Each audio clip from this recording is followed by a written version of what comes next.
નમસ્કાર. દિવસભરના તાજા સમાચારોમાં તમારું સ્વાગત છે. તમારી સાથે હું છું પિનલગીરી ગોસ્વામી. સમાચારો વિસ્તારથી જાણીએ એ પહેલા મહત્વના સમાચારો ઉપર એક નજર. નમસ્કાર મિત્રો આજે તારીખ 13મી માર્ચ 2025 આજે જ્યારે હોળીનું પર્વ છે, સર્વે મિત્રોને હોળીની ખૂબ ખૂબ શુભકામનાઓ.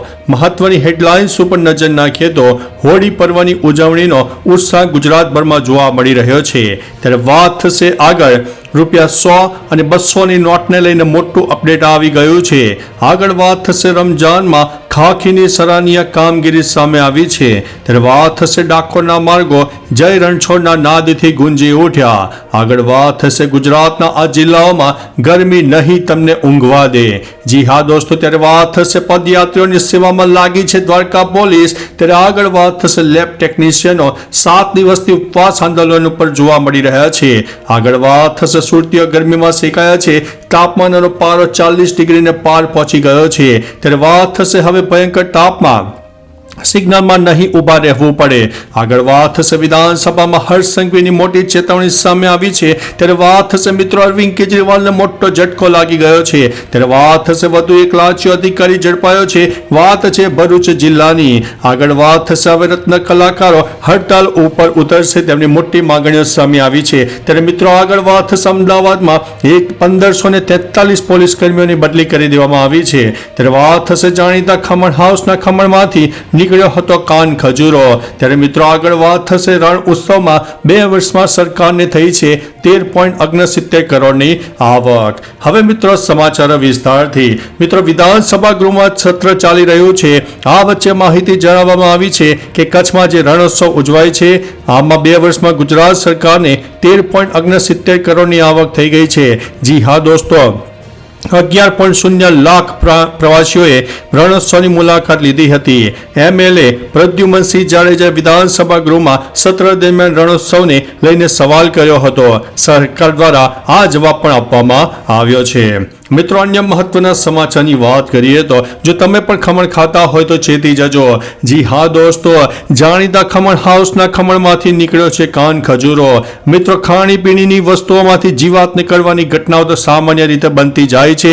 ત્યારે ફરી એકવાર ધોળકામાં બસ સ્ટેશન પાસે આવેલા જય શ્રી રામ ખમણ હાઉસમાંથી ખમણ મંગાવતા ખમણની પ્લેટમાંથી કાન ખજૂરો મળી આવ્યો છે. જી હા દોસ્તો, આ ઘટનાનો ગ્રાહક દ્વારા વિડીયો પણ બનાવીને સોશિયલ મીડિયા ઉપર વાયરલ કરવામાં આવ્યો છે. મહત્વનું છે કે હવે આ મામલે ફૂડ વિભાગ દ્વારા શું કાર્યવાહી કરવામાં આવશે તે પણ હવે જોવાનું રહ્યું છે. મિત્રો અન્ય મહત્વના સમાચારની વાત કરીએ તો અમદાવાદમાં 1543 પોલીસ કર્મીઓની બદલી કરવામાં આવી છે. અમદાવાદમાં પોલીસ બેડામાં મોટા પાયે બદલી થઈ રહી છે. ત્યારે અમદાવાદમાં એક સાથે 1543 પોલીસ કર્મીની બદલી કરી દેવામાં આવી છે. 3 વર્ષથી એક જ પોલીસ સ્ટેશનમાં ફરજ બજાવતા ASI, હેડ કોન્સ્ટેબલ તથા પોલીસ કોન્સ્ટેબલની બદલીનો ગંજીપો ચીપ્યો છે. આ બદલીમાં ટ્રાફિક શાખામાંથી 400 કર્મચારીઓને પોલીસ મથકમાં બદલી આપવામાં આવી છે. આ ઓર્ડર થયાના 7 દિવસમાં બદલીની જગ્યાએ હાજર થઈ જવાની સૂચના પણ આપી દેવામાં આવી છે. મિત્રો અન્ય મહત્વના સમાચારની વાત કરીએ તો રત્ન કલાકારો હડતાલ પર ઉતરશે. રાજ્યમાં વધુ એક આંદોલનના મંડાણ થઈ રહ્યા છે. 30 માર્ચથી રત્ન કલાકારો હડતાલ પર ઉતરી રહ્યા છે. ડાયમંડ વર્કર્સ એસોસિએશન દ્વારા 6 મુદ્દે સરકારને રજૂઆત કરવામાં આવી રહી છે.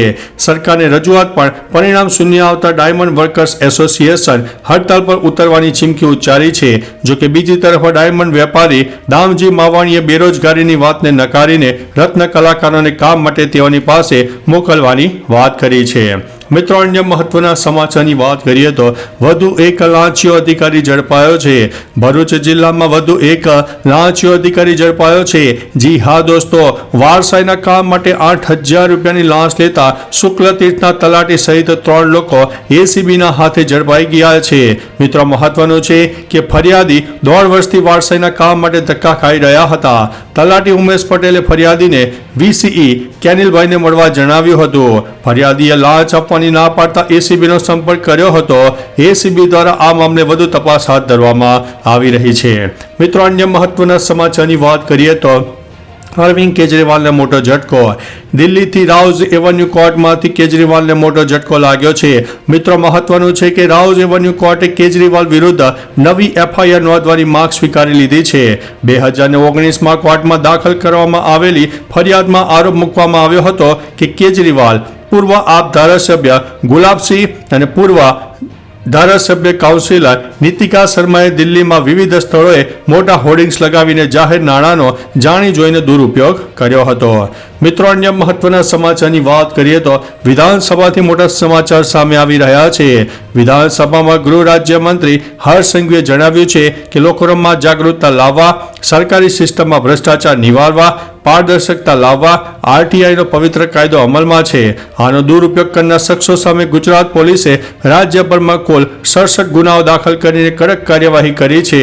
જો એક શરૂઆત છે, આવનારા દિવસોમાં આવા તત્વો સામે હજુ પણ સખ્તાઈપૂર્વક કાર્યવાહી કરાશે. આ કાયદાનો દુરુપયોગ બિલકુલ ચલાવી લેવાશે નહીં. મિત્રો, અન્ય મહત્વના સમાચારની વાત કરીએ તો હવે ભયંકર તાપમાં સિગ્નલમાં નહીં ઊભા રહેવું પડે. મિત્રો, અત્યારે ગુજરાતમાં ભયંકર ગરમીનો માહોલ છવાઈ ગયો છે. ગુજરાતમાં ગરમીનો પારો દિવસ અને દિવસે વધી રહ્યો છે. અમદાવાદ શહેર જેવા શહેરોમાં બપોરે બહાર નીકળવું કપરું બની જાય છે. એવામાં લોકોને ગરમીથી રાહત આપવા માટે અમદાવાદ મ્યુનિસિપલ કોર્પોરેશન દ્વારા એક મહત્વનો નિર્ણય લેવામાં આવ્યો છે, જેમાં હવે ગરમીમાં વાહન ચાલકોને સિગ્નલના કારણે તડકામાં તપવું નહીં પડે અને સવારે 11 થી સાંજે 5 વાગ્યા સુધી ટ્રાફિક સિગ્નલ બંધ કરવાનો નિર્ણય લેવામાં આવ્યો છે. મિત્રો, અન્ય મહત્વના સમાચારની વાત કરીએ તો સુરતીઓ ગરમીમાં શેકાઈ રહ્યા છે. જી હા દોસ્તો, સુરતમાં ગરમીનો પારો 40 ડિગ્રીને પાર નોંધાઈ રહ્યો છે. તેથી સુરતવાસીઓને ગરમીમાં શેકાવાનો વારો આવ્યો છે. હવામાન વિભાગે પહેલાથી જ હીટ વેવની આગાહી કરી હતી. સુરતમાં ગરમીનો પારો 41 ડિગ્રીને પાર પહોંચી ગયો છે. ગરમી વધતા લોકો હેરાન પરેશાન થઈ રહ્યા છે. મિત્રો, બપોરના સમયે તો અંગ દજાડે તેવી ગરમીનો પણ અનુભવ થતો જોવા મળી રહ્યો છે. જો માર્ચમાં આ સ્થિતિ છે તો પછી એપ્રિલ અને મે મહિનામાં શું હાલ થશે, આ એક મોટી સમસ્યા પણ રહેવાની છે. મિત્રો, અન્ય મહત્વના સમાચારની વાત કરીએ તો લેબ ટેકનિશિયનનો 7 દિવસથી ઉપવાસ આંદોલન જોવા મળ્યું છે. ગુજરાત પંચાયત લેબોરેટરી ટેકનિશિયન મહામંડળના નેજા હેઠળ લેબ ટેકનિશિયનો 7 દિવસથી ઉપવાસ આંદોલન ઉપર છે. પગાર વિસંગતતા સહિત વિવિધ માંગણીઓ સાથે સૂત્રોચ્ચાર કર્યા હતા. મિત્રો, મહત્વનું છે કે આ ઉપવાસ આંદોલન દરમિયાન સરકાર તરફથી કોઈ હકારાત્મક પ્રતિસાદ ન મળતા ગાંધીનગરમાં મહારેલીનું આયોજન કર્યું હતું. જો કે રેલીની મંજૂરી મળી ન હતી. રાજ્યમાં 1400થી વધુ લેબ ટેકનિશિયનો કાર્યરત જોવા મળે છે. મિત્રો, અન્ય મહત્વના સમાચારની વાત કરીએ તો પદયાત્રીઓની સેવામાં લાગી છે દ્વારકા પોલીસ. પોલીસની સરાહનીય કામગીરી સામે આવી છે, જેમાં દ્વારકા જતા પદયાત્રીઓ માટે સેવા કેમ્પનું આયોજન કર્યું છે. જિલ્લા પોલીસે નિઃશુલ્ક સેવા કેમ્પનું આયોજન કર્યું છે. અંદાજિત 50,000 યાત્રીઓએ આ સેવા કેમ્પનો લાભ પણ લઈ લીધો છે. કેમ્પ મારફતે 7,000 લોકોએ આંખનું ચેકઅપ કરાવ્યું, જેમાં 700 જેટલા લોકોને વિનામૂલ્યે ચશ્માનું વિતરણ પણ કરાયું છે. રાત્રે ચાલતા યાત્રીઓને 25,000 રેડીમેડ પટ્ટી આપવામાં આવી છે. દર વર્ષે સેવા કેમ્પનું આયોજન પણ થઈ રહ્યું છે. મિત્રો, અન્ય મહત્વના સમાચારની વાત કરીએ તો ગુજરાતના આ જિલ્લામાં ગરમી તમને ઊંઘવા નહીં દે. જી હા દોસ્તો, ગુજરાતના 5 જિલ્લામાં વોર્મ નાઇટનું એલર્ટ જારી કરવામાં આવ્યું છે. 5 જિલ્લાઓમાં અમરેલી, ભાવનગર, કચ્છ, સુરત અને બનાસકાંઠા સામેલ છે. નોંધનીય છે કે વોર્મ નાઇટ એટલે કે આખી રાત ગરમી લાગશે. દરમિયાન ભારે અકળામણ થાય છે, તેથી તમને ઊંઘ નહીં આવે, જેથી તમે ઊંઘ બગડશે. આ 5 જિલ્લામાં વોર્મ નાઇટ એટલે હોવાથી અહીંના લોકોની ઊંઘ બગડશે. તે માટે હવે મિત્રો તૈયાર રહેવું પડશે. મિત્રો, અન્ય મહત્વના સમાચારની વાત કરીએ તો ડાકોરના માર્ગો જય રણછોડના નાદથી ગુંજી ઉઠ્યા. રણછોડરાયજીના દર્શન માટે ફાગણી પૂનમે લાખો ભક્તો પદયાત્રા કરતા હોય છે. હાલ ભરે ગરમીનો પ્રકોપ પણ શરૂ થઈ ગયો હોય છતાં 38 ડિગ્રી તાપમાન વચ્ચે પણ શ્રદ્ધાળુઓએ પ્રવાહ અવિરત ચાલુ છે. મહેમદાબાદના રાસકા, કનેજ, આમસરણ, ખાતરા ચોકડી, સિંહુ ચોકડી અને મૌદા ટી પોઈન્ટ થઈને જતા માર્ગો પર ધોળી ધજા સાથે ભક્તોની ભીડ જામી હતી. સામાજિક સંસ્થાઓએ સેવા કેમ્પો શરૂ કર્યા છે. મિત્રો, અન્ય મહત્વના સમાચારની વાત કરીએ તો રમજાનમાં ખાખીની સરાહનીય કામગીરી સામે આવી છે. સોશિયલ મીડિયામાં ખાખીની કામગીરીના વિડીયો અવારનવાર વાયરલ થતા હોય છે.